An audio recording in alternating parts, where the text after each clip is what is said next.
Hi guys, and welcome to Tesla Tourist. Here we are at MacArts in Galashiels, about to start our journey up to the Outer Hebrides. We saw Rest play here last night in the last video, and now we start our next adventure up to the Isle of Lewis and have the challenge of no superchargers for 7 days. On this video, I'll show you the journey from here up to Ullapool, ferry over to Stornoway in the Isle of Lewis, and finish off with my experience using the ChargePlace Scotland chargers. Okay, let's go.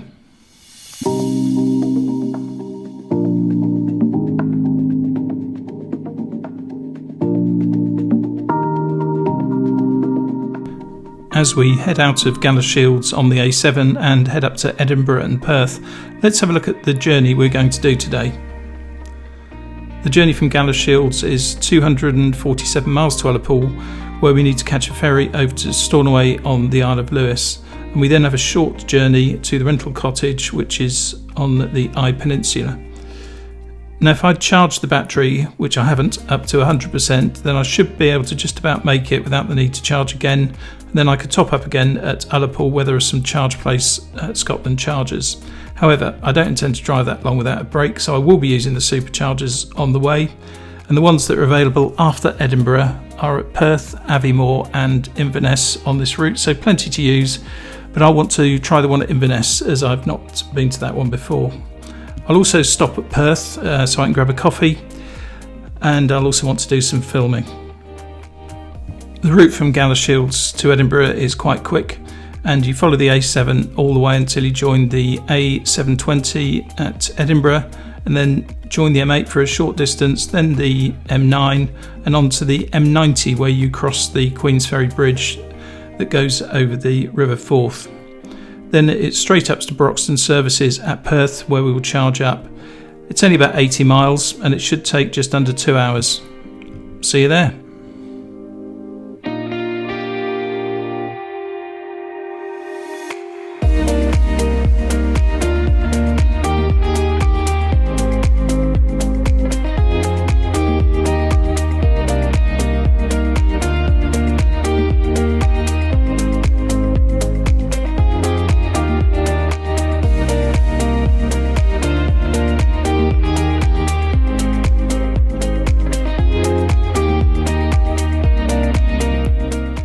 As we arrive at Broxton, there are plenty of superchargers available, and there are 12 V2 150 kilowatt chargers that are also open to other EVs.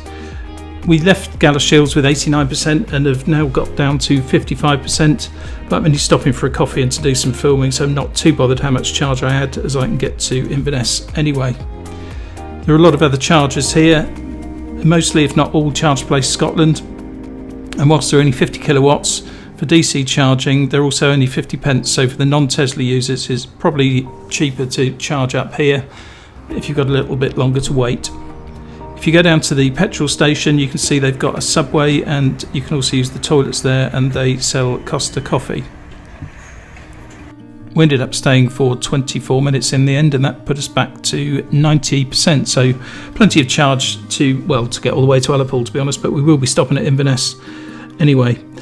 The only problem we had was a coach that was blocking the exit as they were doing some sort of driver changeover, and they appeared to have to do some paperwork to actually do that before they could drive off, and we had to wait there for 5 minutes before they could move it. Anyway, lucky we weren't in a rush. And off we go now for the scenic drive on the A9. I'll let that run for a few seconds and I'll see you in Inverness.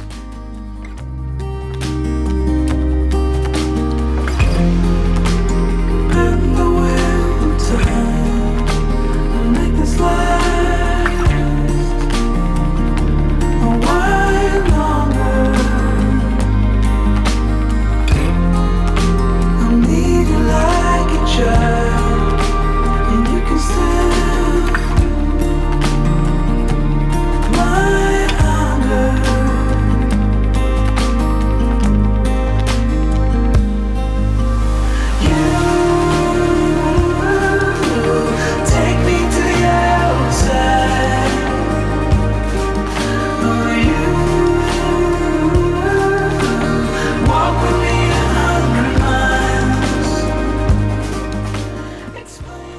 and here we are arriving in Inverness. And before we head over to the Superchargers, I decided to go into the Inverness shopping park and grab a quick something from Tesco's, because I'm not too sure what we were going to find at the Superchargers. Anyway, then a short drive over to Rose Street car park, and here we find 6 V2 150 kilowatt chargers, which are also open to other EVs, and we can see one of them parked here to join us today. It is a very central location, and you're right next to a Starbucks and also the town centre if you choose to go and have a walk around and explore. We had travelled 115 miles from Perth, and it took 22 minutes to get us back up to 80%. We were told that it was free to park in the car park, albeit the signs do say £3, but we were told to go up to the barriers and they would open them, and that is completely true, and we didn't even have to press the intercom. It is only 57 miles to Ullapool from here, so we'll see you at the port.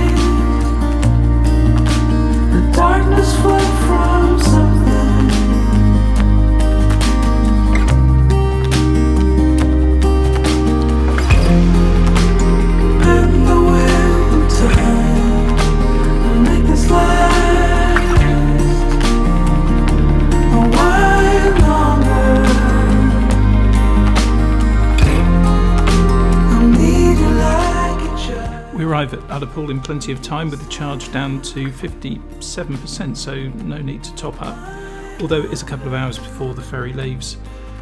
The first thing I did notice is that they're updating the ChargePlace Scotland chargers, and that actually means they've dug them up, so I'm glad I actually went for the option to charge before we left Inverness. Lots of traffic here already, so let's wait for the ferry and we can get on our way, but first we'll have a quick look around the town.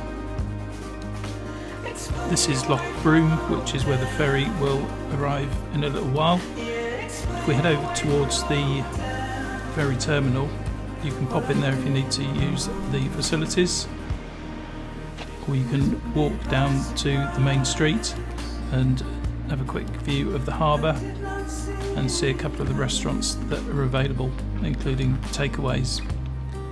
Quite a small town, but there are a couple of supermarkets here. There are some other chargers in the town as well, but obviously I didn't need them, so I didn't hunt them out. But in the meantime, we'll just grab a bite to eat and sit in the car and wait for the ferry to turn up. The ferry arrives in good time, and it's the MV Isle of Lewis that is on the route temporarily whilst the permanent ship Loch Seaforth is undergoing its annual inspection. That should be back for our return trip next week. Anyway, better get back to the car now as they're starting to disembark. Never too sure how they decide what order to load people on. Clearly they need to position the lorries and larger vehicles, but there must be a method. We end up on the mezzanine, so that means we'll have to wait a while when we get to the other end, but we haven't got far to go when we get there, so no problem. Short walk up to the restaurant and we'll try and get a table.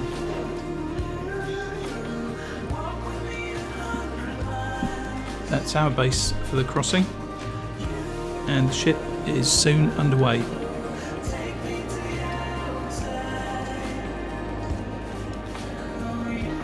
Time for a bit of food. The canteen is always very good on Calmac, and I go for the slow cooked chunky beef chilli at £13.95.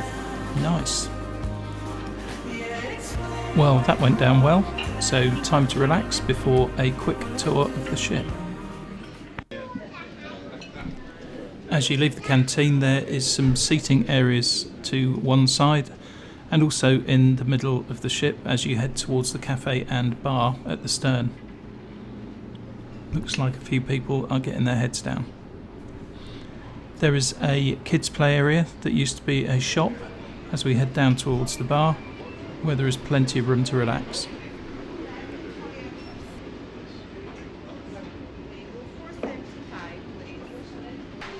You can also access the upper deck from the restaurant, where there is an observation lounge, albeit not a lot to see tonight.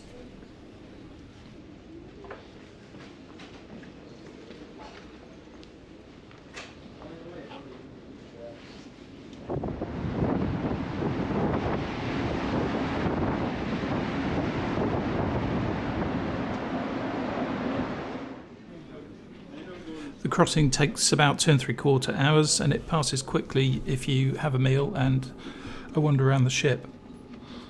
Time to get back to the cars now.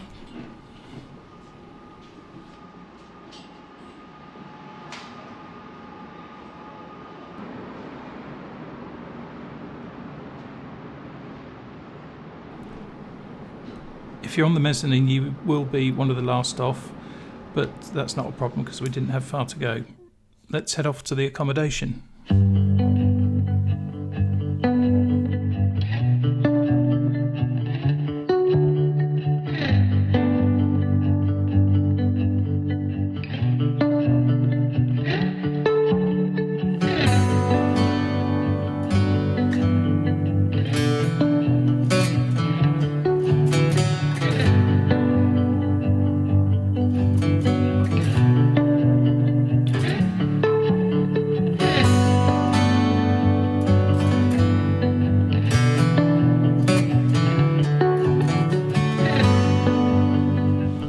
As we back up to unload the car, it's time to get some rest. What a great view to wake up to. Now the accommodation's obviously got power I could try and use with a granny charger for the week, but that would defeat the object of experiencing ChargePlace Scotland. One of the things I would recommend though is you check the T's and C's on the property, because some may decide you can't do that, or some may have a fair use policy, but it's worth going through the rental company to see if it's okay beforehand, which I didn't do on this case because I knew I wasn't going to use it. Anyway, CPS have a great network in Scotland. I'd certainly recommend getting their app if you're travelling up in the area. There's no need to preload it with cash, but you obviously need to give your credit card details. They've also got an RFID card if you're worried about signal and using the app, and that will cost about £12, which I have actually done, so I've got one that I can use on the island. While I'm here, I'm only going to look to try and use the rapid chargers for 2 reasons. One is they're quicker and they're all tethered, and it's a bit of a faff using a cable if you have to do it, but I don't really want to go and trial the 22 kilowatt chargers on the island. The ones I'm going to be using typically charge at 50 kilowatts. So our first port of call in arriving in Stornoway is the council offices, where there are 2 bays available with the 50 kilowatt chargers and a couple of slower chargers as well that are untethered. They've got on the 2 rapid chargers, CCS, a CHAdeMO and a Type 2, and as you can see, one bay is blocked by a Zafira. I used the RFID to commence the charge, but the screen was broken, and whilst I could still press the start button, it wouldn't work. I did call CPS, but they couldn't help and get it working either. So I went for a second attempt, and I moved over to the Acres car park, which is next to the council offices, and there are 2 more pairs of rapid chargers there. One of them's actually indicated it can only be used by the council, and the other one wasn't working.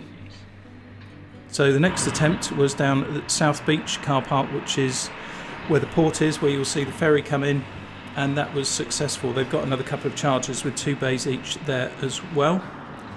And next to there's some slower chargers untethered again, but as you can see, there's another car decided to park in there because it's probably convenient. Once I completed the charge, I headed back to the accommodation, and on the way back I popped into the council offices to see if the Zafira had moved, but it looked like a few of his mates had turned up as well, so you couldn't access any of the chargers. So that's where I'm going to end the video for today. Thanks for following our journey to the Outer Hebrides, and I'll now concentrate in my next videos on sightseeing. The next one will be based in Lewis, so I'll see you on that one.